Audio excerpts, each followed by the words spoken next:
Well, I agree with Commissioner Copps, actually. He knows far more about the sort of secret workings of the FCC than most of us could ever possibly know.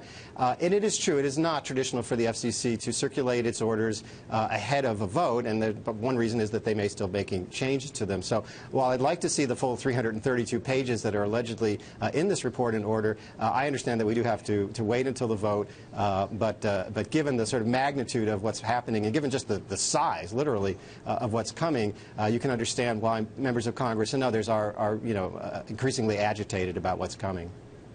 Michael Copps, is the interest over this issue something you think we're going to see in the future now that technology and the Internet is such an important factor in the world of business and in personal lives as well in the ways it's never been before?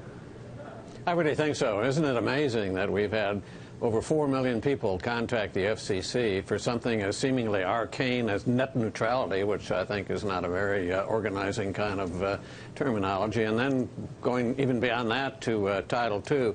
But that's because people really understand that what we're talking about is their communications infrastructure, their platform to talk to one another, to find jobs, to keep jobs, do jobs, educate themselves, take care of their health. It's integral to their lives. It's huge, just as the infrastructure of the 21st century. So, of course, they have an interest in it, and that interest is going to grow. And I think as media gives it more and more attention, like you've done through the years and other media is starting to do, people are going to be even more involved than they have been before. And I think that's good. That's democracy. That's the way policy should be made. Larry Downs, are we also going to get more interest from Congress as a result?